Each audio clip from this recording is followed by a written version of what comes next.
வணக்கம். கீழப்பழுவூர் வருவாய் கிராமத்துக்கு உட்பட்ட 19 கிராமங்களில் கடந்த ஆண்டு சேதமடைந்த மக்காசோளத்திற்கு பயிர் காப்பீடு தொகை வழங்க வலியுறுத்தி 100க்கும் மேற்பட்ட விவசாயிகள் மாவட்ட ஆட்சியரிடம் மனு அளித்தனர். இனி விரிவான செய்திகள்.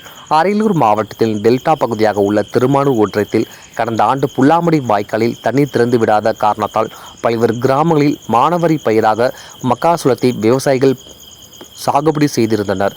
குறிப்பாக கீழப்பழுவூர் உள்ளிட்ட சன்னாவூர், பழிஞானத்தம், கோவில் எசனை உள்ளிட்ட 19 கிராமங்களில் மக்காசோளத்தை விவசாயிகள் சாகுபடி செய்திருந்தனர்.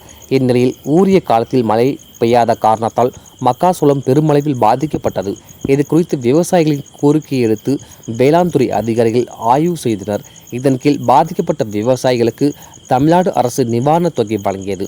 ஆனால் பயிர் சேதம் அடைந்தால் உரிய காப்பீடு தொகை பெறும் வகையில் விவசாயிகள் மக்காசோளத்திற்கு காப்பீடு செய்திருந்தனர். ஆனால் இதுவரை காப்பீடு தொகை கிடைக்கவில்லை.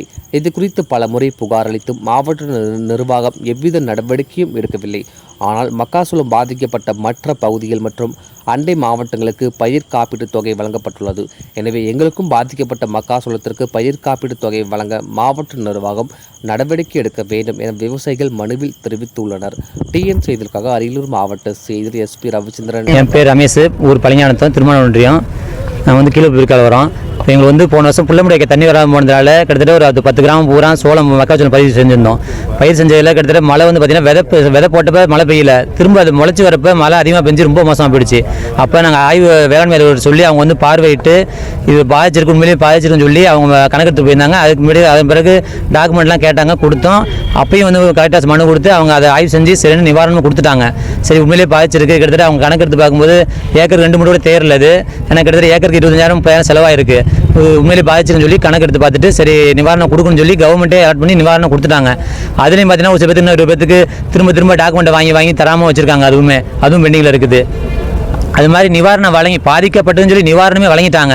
நிவாரணம் வழங்கின பயிருக்கு இப்போ இன்சூரன்ஸு அறிவிக்காமல் இருக்காங்க. இன்னும் இதே அரியலூர் மாவட்டத்தில் பொன்பரப்பி, செந்துறை, ஜெயங்கொண்டம், ஆண்டிமடம் இந்த பிரிக்காவெல்லாம் கொடுத்துருக்காங்க. இன்சூரன்ஸ் வழங்கிட்டாங்க. பெரம்பலூர் மாவட்டம், திருச்சி மாவட்டம் வழங்கிட்டாங்க. கிட்டத்தட்ட ஏக்கர் 12,000-13,000 வரைக்கும் கொடுத்துருக்காங்க. இந்த அரியலூர் மாவட்டத்திலேயே கீழப்பழுவூர் பிரிக்காவை மட்டும் ஒதுக்கியிருக்காங்க துண்டடியாக. இதில் 19 கிராமம் வருது. வாரணவாசியிலிருந்து பழையானத்தை வரைக்கும் கீழப்பழுவூர் பிரிக்காவில் வருது. இந்த 19 கிராமத்தை பார்த்தீங்கன்னா இப்போ வந்து மழை வந்து பார்த்தீங்கன்னா ஒரு ஊர்லேயே பக்கத்து தெருவில் பெய்யுது, பக்கத்து தெருவில் பெய்ய மாட்டேங்குது. இவங்க 19 கிராமத்துக்கும் சேர்ந்து இப்போ நாங்கள் வேளாண்மை கேட்டது என்ன சொன்னார்னா 19 பிரிக்காவும் சேர்ந்து பாய்ச்சா இன்சூரன்ஸ் கிளைம் ஆகும், இல்லை இன்சூரன்ஸ் கிளைம் ஆகாது அப்படின்னாங்க. 19 கிராமமும் மழை பெஞ்சு பாதிக்கணும்னா ஒரு காலத்தில் நடக்காது. இவங்க என்ன சொல்கிறாங்க, 4 ஊர் விளைஞ்சு போகுது, மீதி 14 ஊர் விளையில. அதை பார்க்க மாட்டாங்க. 4 ஊர் விளைஞ்சுன்னு சொல்லிட்டு இந்த கீழப்பழுவூர் பிரிக்கா ஒதுக்கிட்டாங்க. இப்போ அரியலூர் மாவட்டத்தில் மற்ற எல்லா பிரிக்காவும் இன்சூரன்ஸ் ஏற்றி விட்டாங்க.